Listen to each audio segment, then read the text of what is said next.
Hello बच्चों, कैसे हैं आप सब? बच्चों, आज मैं आपको जो कहानी सुनाने जा रही हूँ उसका नाम है बुद्धिमान राजा। तो अब आप फ़ोन को रख दीजिए और कहानी सुनिए। एक था राजा। वो बहुत बुद्धिमान था, बहुत इंटेलिजेंट था। अपनी बुद्धिमानी से वो सारी परेशानियों को, सारी प्रॉब्लम्स को जल्दी से सॉल्व कर लेता था। और जब कोई कुछ और भी गड़बड़ करता, जैसे चोरी करता, चालाकी करता या कोई और गड़बड़ करता, तो वो जल्दी से पकड़ लेता था, क्योंकि वो बहुत बुद्धिमान था। वो अपनी बुद्धिमानी से सब समझ जाता था। अब उसकी बुद्धिमानी की बातें दूर दूर तक होने लगी। पड़ोस के देशों में भी गई कि राजा तो बहुत बुद्धिमान है और वो तो सब परेशानियों का हल जल्दी से निकाल लेता है।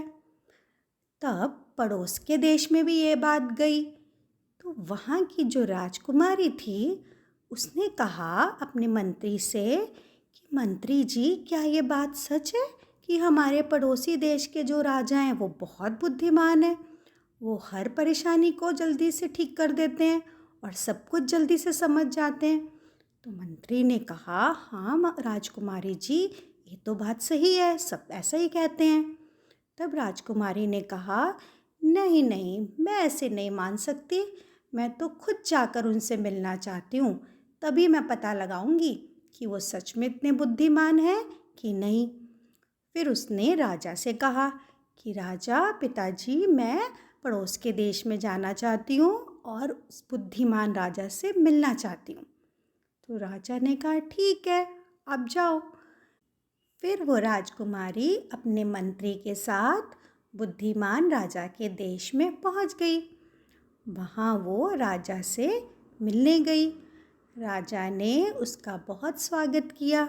उसने कहा, राजकुमारी जी, आप हमारी मेहमान हैं, इसलिए आपको कोई भी परेशानी नहीं होगी। आप आराम से रहिए यहाँ पर। और ये तो बताइए कि आप हमारे देश में क्यों आई हैं? क्या आप यहाँ घूमने आई हैं? राजकुमारी ने कहा, नहीं राजा, मैं यहाँ घूमने नहीं आई हूँ, मैं तो आपसे ही मिलने आई हूँ। और मैंने सुना था कि आप बहुत बुद्धिमान हैं, इसलिए मैं खुद आकर देखना चाहती थी कि आप कितने बुद्धिमान हैं। राजा ने कहा, ठीक है, अब आप आराम कीजिए और हम कल दरबार में मिलते हैं। फिर आप मुझसे जो भी बात करना चाहेंगी आप कर लीजिएगा। अगले दिन जब राजा दरबार में बैठा था तो राजकुमारी भी वहाँ पहुँची अपने मंत्री के साथ। राजकुमारी के हाथ में 2 हार थे, फूलों के हार। राजा ने कहा, राजकुमारी जी आइए, और आप ये फूलों के हार किसके लिए लाई हैं? राजकुमारी ने कहा, महाराज, ये हार तो आपके लिए ही लाई हूँ, लेकिन उससे पहले आपको इनमें से असली हार को पहचानना होगा। ये 2 हार हैं, एक असली फूलों का हार है और एक नकली फूलों का हार है, कागज़ के फूलों का। लेकिन ये दोनों बहुत सेम लगते हैं। आपको इसमें से असली हार को पहचानना होगा। राजा ने जब उन हारों को देखा तो उसने भी कहा, अरे ये तो बिल्कुल एक से लग रहे हैं, समझ में ही नहीं आ रहा कि कौन सा असली है और कौन सा नकली है। राजा के सब मंत्री भी देखने लगे और भी दरबार में जो लोग बैठे थे वो भी देखने लगे। सबने यही कहा कि इसको पहचानना तो बहुत ही मुश्किल है, ये तो बिल्कुल एक से लग रहे हैं। अब राजा भी सोचने लगा। थोड़ी देर वो सोचता रहा। फिर उसने अपने मंत्री से कहा, मंत्री जी, आप इन दोनों हारों को एक स्टैंड में टंगवा कर खिड़की के पास रखवा दीजिए।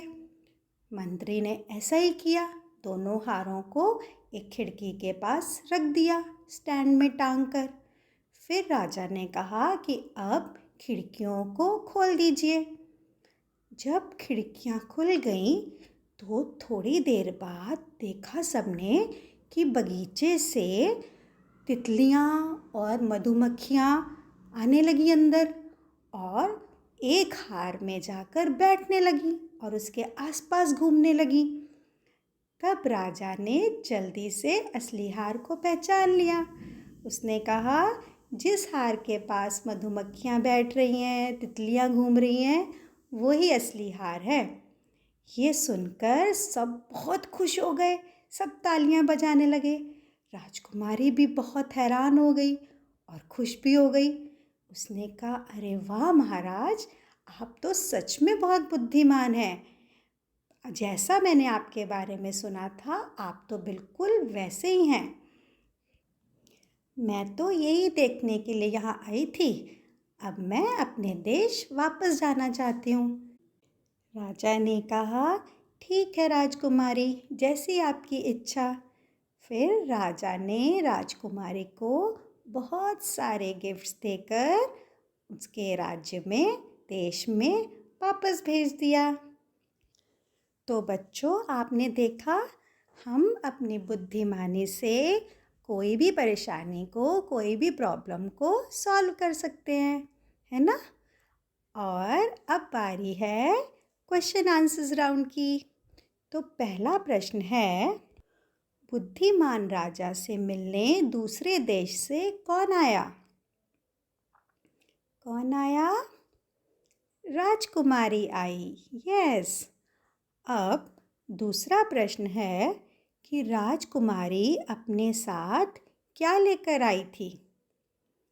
राजकुमारी अपने साथ फूलों के हार लेकर आई थी। यस। तीसरा प्रश्न है, फूलों के हारों को खिड़की के पास रखने पर असली हार में कौन बैठ रहा था? बताइए। मधुमक्खियाँ और तितलियाँ बैठ रही थी, हनी बी और बटरफ्लाइज। Okay, very good. और अब टाइम है बाय बाय कहने का। Bye bye.